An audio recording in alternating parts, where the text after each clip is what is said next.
Hi everyone and welcome back to Skin Talks with Katie. In today's video, I'm going to be talking about how you can get and maintain truly healthy skin. So without further ado, let's get into today's video.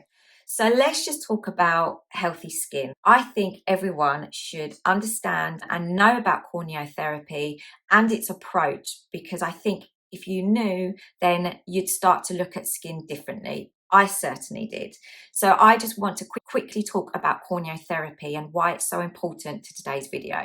So corneotherapy is an approach to skin treatments and skincare in which the epidermis is kept intact at all times. So the epidermis is the outermost layer of your skin. A corneotherapist would not use any kind of harsh treatments, skin peels, or kind of any tools that will scrape or scrub that top layer of skin. And the reason for that is because whilst those treatments may see immediate results, they are temporary and they're just not sustainable. If you constantly scrub and peel your skin, eventually your skin is going to have enough and it's going to start showing signs, redness, sensitivity, reactive, because it's just not what the skin needs. The core kind of principle to corneotherapy is preserving that skin barrier. I've got a little diagram here. That barrier is here, and you can see that this skin cell is flaking off. That is the skin's natural process called desquamation. So the skin barrier is made up of compacted skin cells known as corneocytes.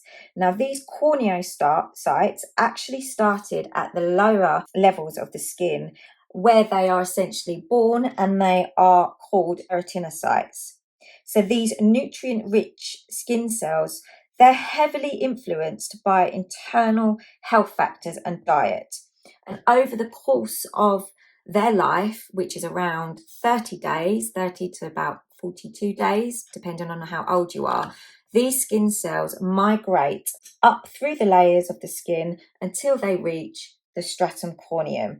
That is where they flatten out, and they also create an oily substance around themselves. So these two parts, the oily substance, which is known as lipids, and the now flattened skin cells, which are called corneocytes, make up the skin barrier, and that is the skin's main line of defense. The skin barrier is the foundation for good skin. It not only keeps external irritants out, but because of those lipids and corneocytes, it makes your skin waterproof. It keeps hydration in as well, and that hydration is crucial to ensure future keratinocytes are healthy and they successfully travel and transform into corneocytes. It's really started just to rain in the UK just now, so it's affecting the lighting in my room. I don't have, a good setup with ring lights and soft boxes or whatever they're called. So that's the change for lighting. Apologies. So healthy hydration in the skin keeps inflammation levels down, and it also regulates other processes that we can't visibly see with the naked eye. So if you ever had like dry, flaky skin that you can visibly see, those flakes are your corneocytes. And those corneocytes have come loose due to a dysfunction in your skin barrier. Now, we are told to constantly remove those dead skin cells through exfoliation, but there can be a deeper physiological reason why this is happening. And it can be as a result of something that's happened internally, such as diet, health, medication, or external factors. So the lipids are meant to hold those corneocytes together.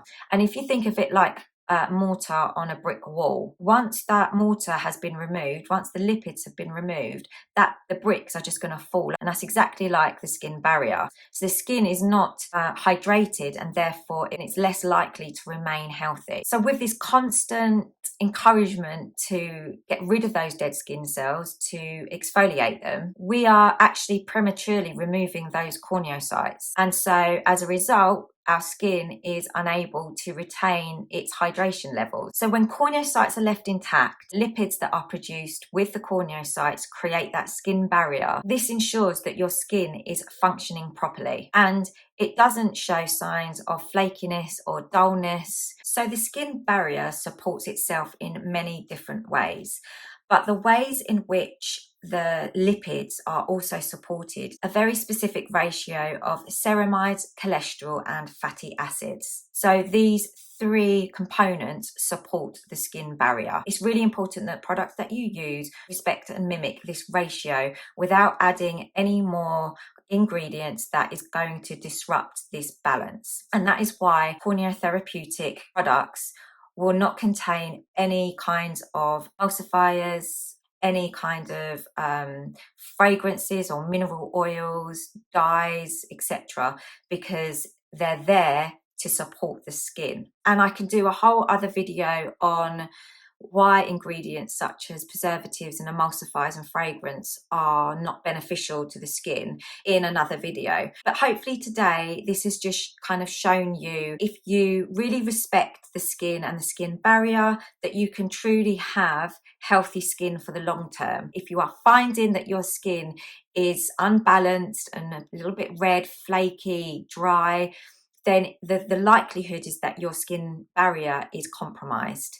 And just going back to a really basic routine and understanding what your skin needs, the cholesterol, the fatty acids, the ceramides, it doesn't need anything else. It doesn't need the fragrance. And although that is wonderful smell, our skin doesn't contain fragrance. It doesn't need fragrance. So just really look at what the ingredients are. And if you've got any questions at all about what you're using, reach out to me and I will aim to answer your questions. But I hope you have enjoyed today's video. It's really raining. I'm going to go now and collect the children from school with my umbrella and rain boots because it's really raining heavily. And I will see you on the next Skin Talks with Katie.